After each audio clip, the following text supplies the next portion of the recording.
Muy bien, arrancamos a ver una serie de sociedades que van a mezclar elementos de las sociedades que vimos hasta ahora, las sociedades colectivas, y las sociedades que vamos a ver hacia el final, las SRL y las SA. Las que vamos a ver ahora son una transición entre unas y otras. Y sin más prólogo, vamos a sociedades que no son de las más comunes, por eso no le vamos a dedicar muchísimo tiempo, pero sí vamos a presentarlo. Son las sociedades que se conocen como comanditas. Son aquellas en donde coexisten algunos socios que funcionan igual que los socios colectivos, es decir, responden limitadamente por las deudas sociales, y son estos socios los que participan en la gestión de la sociedad, y hay otros a los que llamamos comanditarios, que no participan en la gestión y que limitan su responsabilidad al capital que comprometen este negocio. Entonces, esto va a funcionar como si fuera parecida a esta sociedad colectiva que acabamos de explicar, pero con un aporte de capital externo. Y separa a los dos tipos de socios, los de la colectiva, o los que van a gestionar el negocio con las responsabilidades de la colectiva, y estos aportantes externos, yo digo externos, pero no es la palabra estrictamente correcta, porque son socios de la sociedad, pero si uno los compara con los socios que actúan como en la sociedad colectiva, están menos inmiscuidos en el día a día de la gestión de la sociedad. Son socios que se involucran menos en el negocio y esta en todo caso es una buena opción para un negocio en crecimiento. Cuando enseguida veamos las SRL y sobre todo las SA, uno piensa que un emprendimiento es difícil empezarlo con sociedades que tienen tantos requisitos, asamblea, en algunos casos balances. En cambio, si uno tiene un emprendimiento que de a poco va creciendo y necesita una inyección de capital, las sociedades comanditas pueden ser una buena alternativa. Vamos a ver qué hay. Una sociedad en comandita simple, ¿sí? Es en donde los que limitan su responsabilidad del capital se obligan solamente a aportar, ¿sí? En esta alternativa, los comanditarios, es decir, los que aportan capital, no van a recibir acciones, porque es una comandita simple, sí las van a recibir en lo que se llama la sociedad en comandita por acciones. Y los comanditados, así es el nombre que le da la ley a aquellos promotores del negocio o aquellos que van a estar más inmiscuidos en el día a día, van a responder como los socios de la colectiva. Es decir, de manera subsidiaria, pero después de que se ejecute el capital social, solidaria e ilimitada entre ellos. Perdón, se me escapó este. Breve resumen. Los que administran la sociedad son los comanditados. Los que ponen capital, vamos a ver que tienen prohibido inmiscuirse en la administración. Y en caso de que lo hagan, van a responder solidaria e ilimitadamente.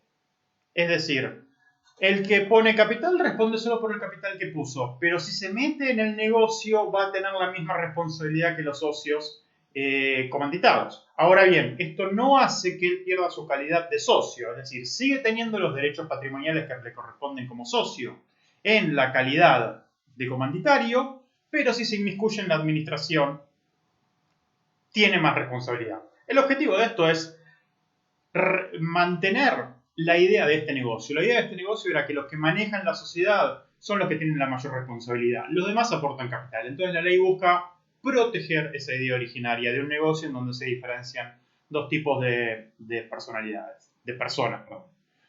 La modificación del contrato social requiere unanimidad, mantiene esta característica de la sociedad colectiva y el resto de las decisiones requieren mayoría. Vamos a ir a una sociedad similar en su estructura a la comandita, que es la sociedad de capital e industria, en donde también coexisten dos clases de socios.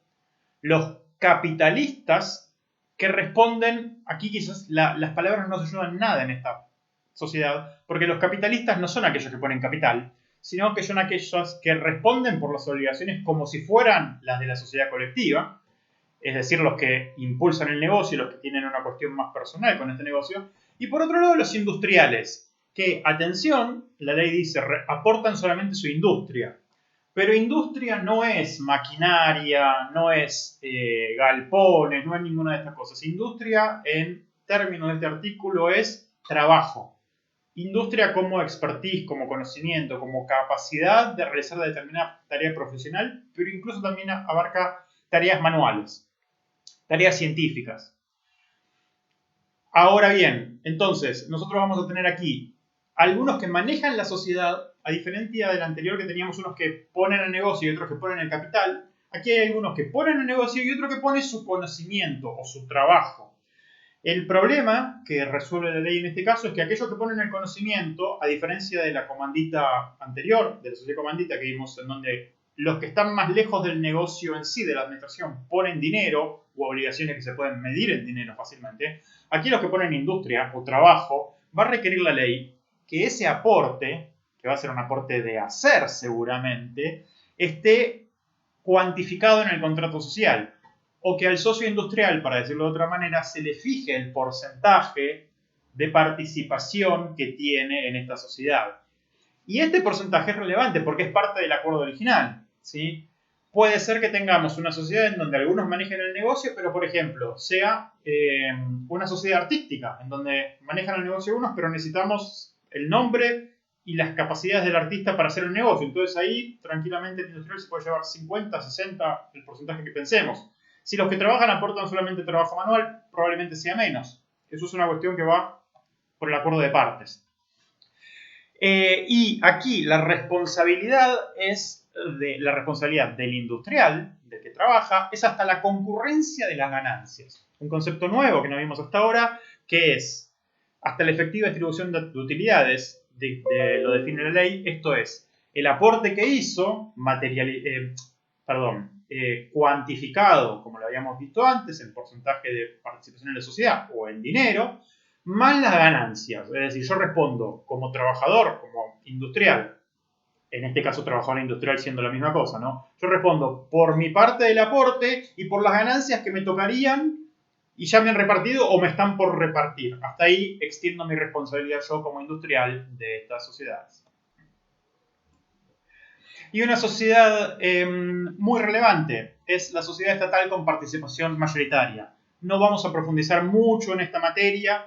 Ustedes van a encontrar, yo separé de la presentación original de sociedades un extracto de varias diapositivas de la reestatización de YPF, mal llamada reestatización, porque en realidad YPF sigue siendo una sociedad anónima de derecho privado con participación estatal mayoritaria. Siempre tenemos muchos alumnos de YPF, esta vez también, entonces en otros años lo habíamos puesto ahí para no confundir tanto. Ahora les voy a mantener esa presentación por separado para lo que les interesan.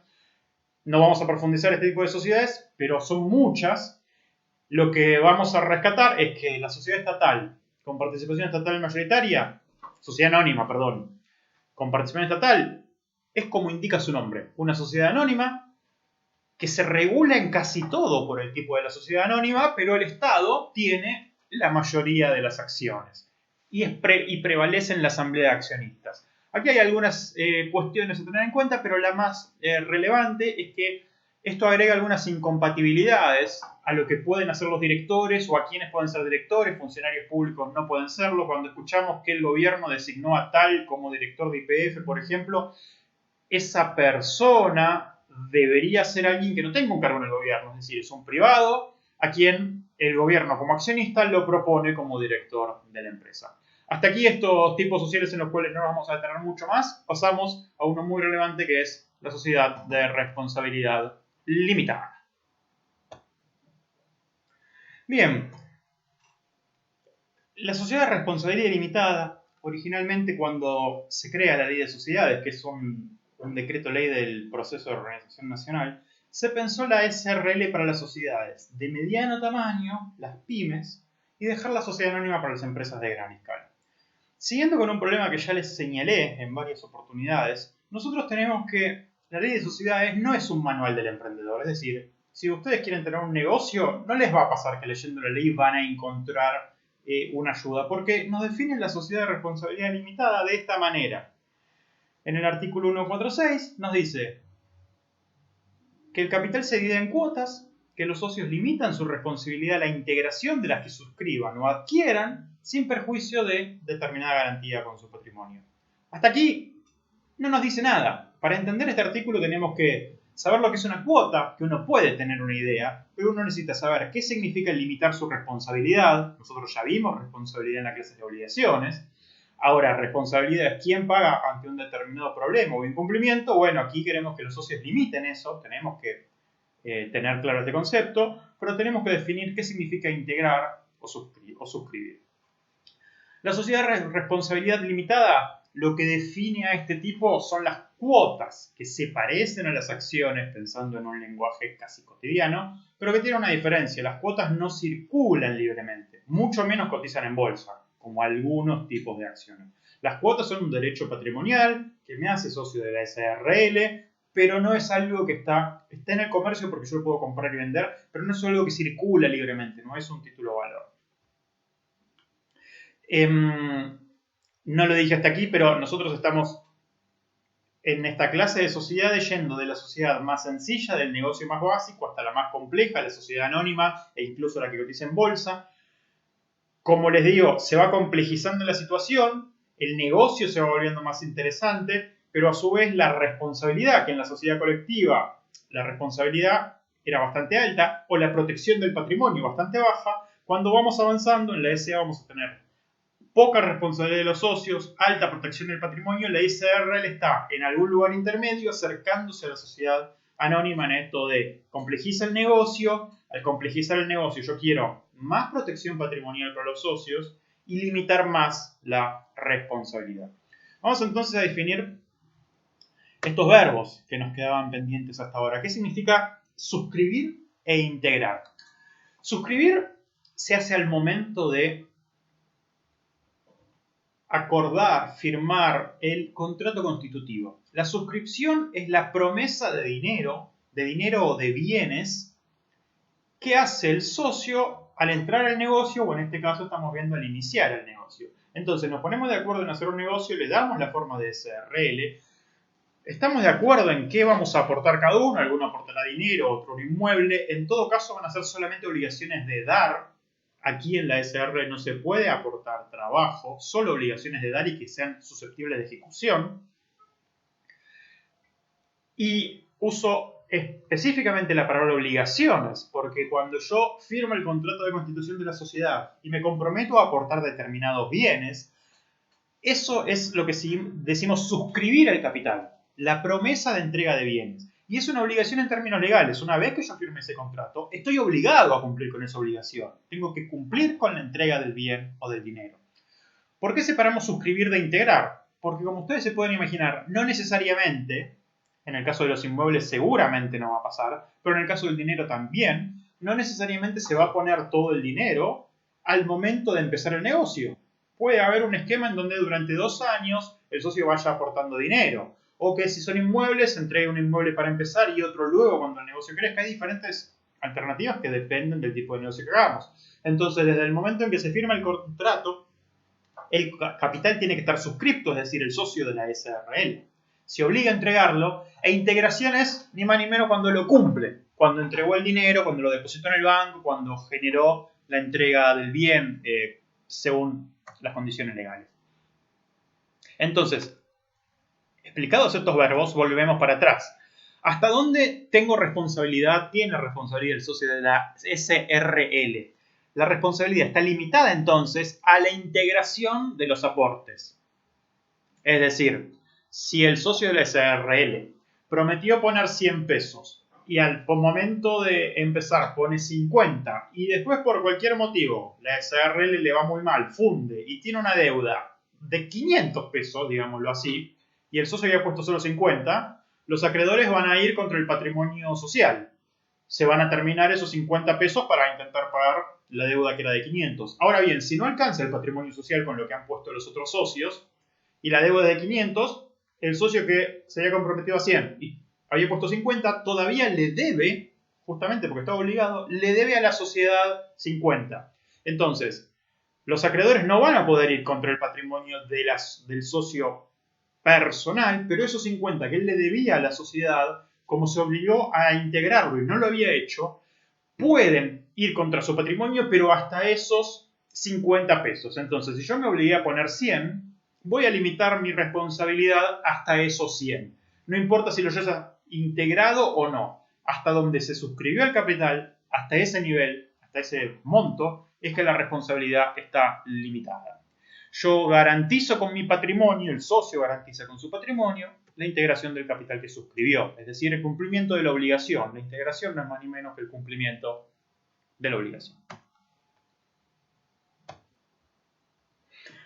Aquí tienen el texto de la ley, de lo que les acabo de explicar, y aquí me doy cuenta que les quería hacer una pregunta y me adelanté. Quería que ustedes pensaran qué pasaba con la parte que se suscribió que no se integró, que me acabo de dar cuenta que se los acabo de adelantar. Las cuotas se pueden transmitir, salvo que el contrato diga algo contrario. El contrato podría limitar algún tipo de transmisión de cuotas, por ejemplo, pedir conformidad al directorio para la transmisión de cuotas o pedir una información, pedir un aviso, pero no puede prohibirlo. Entonces, la transmisión de cuotas, es decir, de mi participación en la SRL, es libre, salvo el contrato. Sí debe notificarse siempre a la sociedad. ¿Por qué? Porque está cambiando el contrato original. Las cuotas no circulan libremente, por lo tanto el nombre de todos los socios va a estar en el contrato original. Y como hice un cambio del contrato original, si yo transmito mis cuotas, tengo que notificarlo, a la SRL. ¿Cómo se transmite? Por una compraventa. Aquí aparece otro contrato. Tenemos el contrato original que hace alguien, socio de la SRL, y después otro contrato de compraventa. O bien una herencia eventualmente, o bien una donación. Estos son tipos de contratos, bueno, la herencia no es un contrato, ¿no? Pero tipos de situaciones jurídicas que generan que las cuotas se transmitan, que cambien los socios de la SRL. Y la ley requiere que este tipo de contratos se hagan por escrito porque justamente no podemos hacer una transmisión oral de una cuota que es parte de una sociedad. Como hay que notificar a la sociedad, como se cambie el contrato de facto porque cambian los socios, este tipo de contratos tienen que hacerse por escrito. Continuamos con el gobierno de la sociedad de responsabilidad limitada. El gobierno de la sociedad de responsabilidad limitada. Vamos a ver que la administración y representación de la sociedad va a caer en manos de gerentes. Y estos gerentes pueden ser socios o no, y pueden estar en el contrato constitutivo o no. Es decir, puede haber gente que sea socio y gerente, o puede haber un gerente que no sea socio, que sea un empleado de la SRL que tenga el cargo de gerente. Y vamos a ver la responsabilidad hacia dentro de la SRL. Ahora vimos de la sociedad hacia afuera. La responsabilidad hasta la integración de los aportes de los socios. Pero hacia adentro de la sociedad, vamos a ver que los gerentes van a ser responsables de manera individual o solidario. Esto es según lo estipule el contrato, por lo que hagan como gerentes. ¿Esto qué quiere decir? Que los gerentes responden no por las obligaciones de la sociedad, sino en todo caso por perjuicios de su accionar, eventualmente incumplimientos, negligencia, no cumplir el deber de lealtad. Esto puede ser si los gerentes no pagan impuestos y después eso genera problemas a la sociedad, pérdidas a la sociedad, o si los gerentes no inscriben los bienes registrables, por ejemplo, de la manera que corresponde. En todos esos casos, por los perjuicios generados por su accionar, que sea de manera negligente, por supuesto, van a responder de manera individual con su patrimonio personal por los perjuicios. Respecto a lo individual o solidario, esto va a depender del contrato, porque puede haber una gerencia plural, se puede necesitar más de una firma, o se pueden necesitar diferentes firmas para diferentes acciones. Entonces, dependiendo de cómo esté organizado el contrato, la responsabilidad de los gerentes va a ser individual o va a ser colectiva. Y por supuesto, aquí ni siquiera llegamos a hablar de fraude o de alguna actividad delictiva. Aquí simplemente estamos diciendo que haya negligencia, o en todo caso hay algunas cuestiones que ni siquiera no son negligencia de negocio, sino que sería no cumplir con el contrato. Hay determinadas cuestiones que pueden no parecernos tan terribles, o que pueden no parecer una cuestión que legalmente se vaya a poner una sanción en caso de no cumplirse, pero si está en el contrato que los socios, por decir algo, tienen que brindar informes semanales y lo brindan cada 2 semanas. Uno podría decir, bueno, brindar un informe cada 2 semanas en vez de una no es una causal de generar una responsabilidad, pero si lo decía el contrato y el director cuando entra a esa posición lo tiene como una obligación, en caso de incumplirla está generando un perjuicio a la sociedad. Acá vamos a ver, yo no voy a explicar ahora sindicatura, lo vamos a ver por arriba cuando veamos sociedades, pero aparece algo que la sindicatura o los órganos de fiscalización o los consejos de vigilancia nos va a decir que en la SRL, la ley nos va a decir que es optativa, pero el segundo párrafo, cuando la sindicatura o el consejo de vigilancia van a ser obligatorios cuando la sociedad tenga un capital mayor al del inciso 2 del artículo 299, que esto hoy en día son 50 millones de pesos argentinos. Esto aparece en un montón de situaciones cuando la SR tiene más de este capital, cuando el capital de la sociedad de responsabilidad limitada supera los 50 millones de pesos.